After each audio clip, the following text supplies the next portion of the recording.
Good morning student.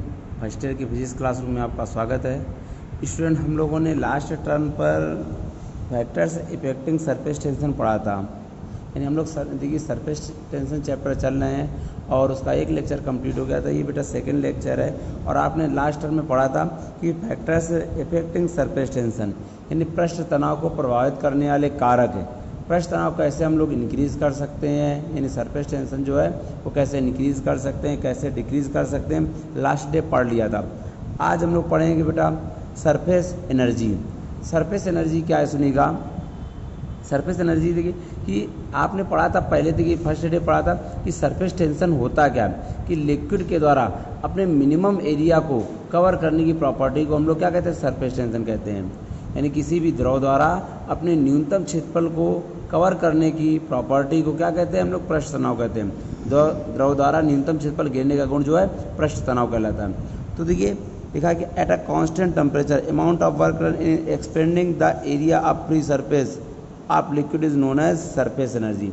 देखिए liquid में ये प्रॉपर्टी पाई जाती है कि लिक्विड जो है वो अपने एरिया को मिनिमम करने का अटेम्प्ट करता है।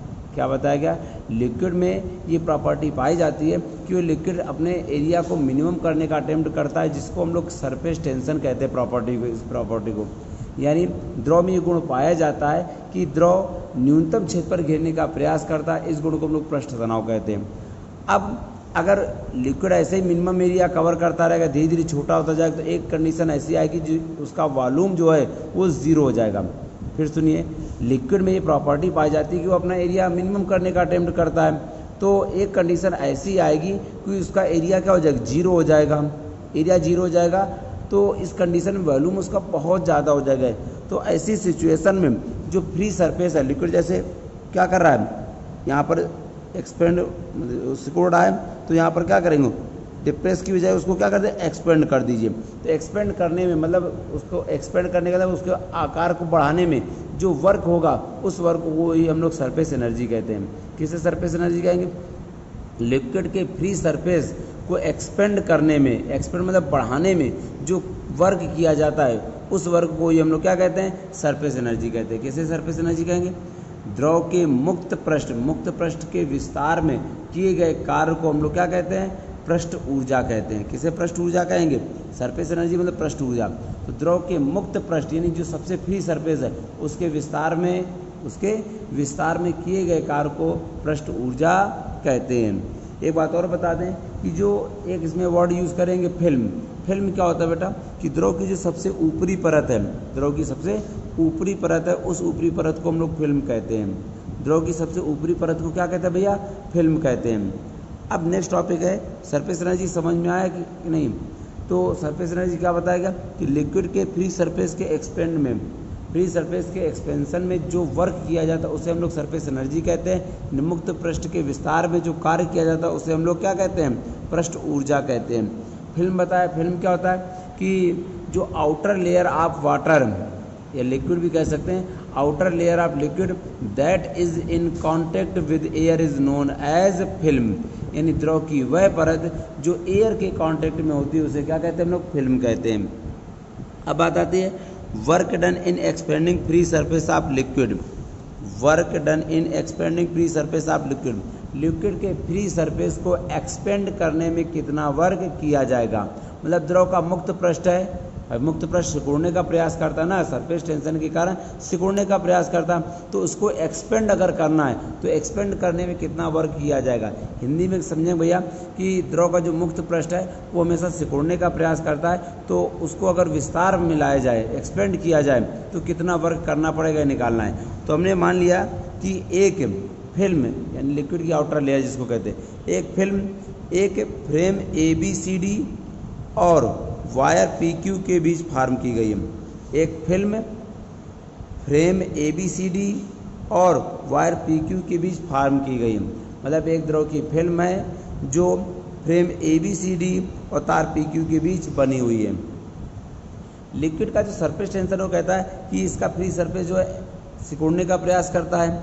तो ये देखिए फ्री सरफेस टेंशन के कारण, लिक्विड के सरफेस टेंशन के कारण ये सिकुड़ने का प्रयास करेगा। ये एरो आप जो देख रहे हैं बच्चों, तो ये एरो जो है वो सिकुड़ने के लिए इंडिकेशन है। तो ये सिकुड़ने के लिए प्रयास करेंगे। तो अब इसको क्या करेंगे, अपने एक्चुअल पोजीशन में लाने के लिए हमको बाहर की ओर फोर्स लगाना पड़ेगा, राइट साइड जिसको आप लोग कह सकते हैं। भाई द्रव के पृष्ठ तनाव के कारण ये मुक्त पृष्ठ जो है सिकुड़ने का प्रयास करेगा और इसको वास्तविक स्थिति में लाने के लिए हमको बाहर की ओर एक फोर्स लगाना पड़ेगा और बाहर की ओर फोर्स लगाकर हम लोग सरफेस को डेल्टा एक्स डिस्टेंस तक डिस्प्लेस कर देते हैं। सरफेस को डेल्टा एक्स डिस्टेंस तक डिस्प्लेस कर देते हैं। अब एक्सपेरिमेंट से ऐसा देखा गया है कि ये जो फोर्स लगाया जाता है सरफेस पर, जो फोर्स लगाया जाता है ये फोर्स किस पर डिपेंड करता है, फिल्म की लेंथ पर डिपेंड करता है। यहाँ पर 2L क्यों ली गई, क्योंकि देखिए जैसे किसी फ्रेम के बीच, किसी भी फ्रेम में आपको जो लिक्विड बनाएंगे, फिल्म बनाएंगे, उसमें दो सरफेस होंगे। कैसे, जैसे मान लो सपोज है एक बुलबुला आप बनाते हो, बबल बनाते हो, सोप बबल जैसे नहीं, सोप को आप घोल करके और उसमें पेन की कैप को डाल करके फूंकते तो एक बबल बन जाता है। या छोटे से कैप को साबुन के घोल में डालें तो आप देखिए कैप के जो एंड्स हैं उसमें भी एक बबल बन जाता है, लेयर बन जाती है। तो वो जो लेयर होती है उसके अंदर भी एयर, जो लेयर है उसके अंदर भी एयर, बाहर भी एयर, तो दो फिल्म होती है। जितनी लेयर एयर के कांटेक्ट में होती है उसे ही हम लोग फिल्म कहते हैं। तो जो फोर्स होता है वो फिल्म की लेंथ 2L के डायरेक्टली प्रोपोर्शनल में होता है। यहाँ से प्रोपोर्शनल साइन गया, कांस्टेंट T आया, 2L हो गया भैया, कांस्टेंट T सरफेस टेंशन कहलाता है। ये फोर्स निकला है, हमें फोर्स नहीं निकालना है, वर्क निकालना है।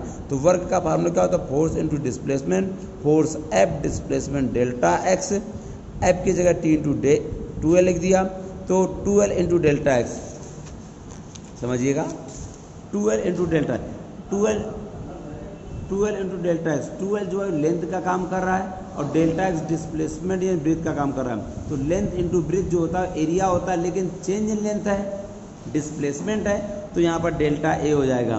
ठीक, अब यहाँ पर भैया क्या हो जाएगा, यानी डेल्टा देखो 2L इंटू डेल्टा एक्स है, 2L into delta X is equal to क्या हो जाएगा, डेल्टा है, length into breadth is equal to change in area, तो W is equal to T into delta A निकला है। तो ये वर्क निकला, यही वर्क जो होता है एनर्जी के बराबर होता है।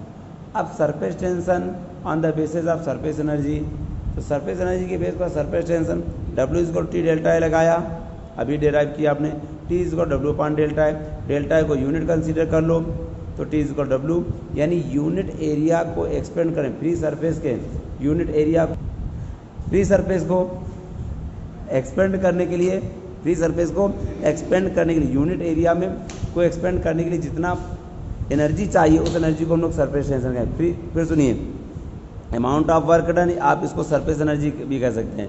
यानी यूनिट एरिया को एक्सपेंड करने के लिए, यूनिट एरिया को एक्सपेंड करने के लिए जितनी सरफेस एनर्जी चाहिए उस सरफेस एनर्जी को ही हम लोग क्या कहते हैं, उस सरफेस एनर्जी को हम सरफेस टेंशन कहेंगे। फिर सुनिए, किसी भी लिक्विड के फ्री सरफेस के यूनिट एरिया को एक्सपेंड करना है, यूनिट एरिया को एक्सपेंड करना है तो जितनी एनर्जी चाहिए उस एनर्जी को ही हम लोग सरफेस टेंशन कहते हैं। और इसके बेस पर इसकी यूनिट क्या हो जाएगी, जूल पर मीटर स्क्वायर।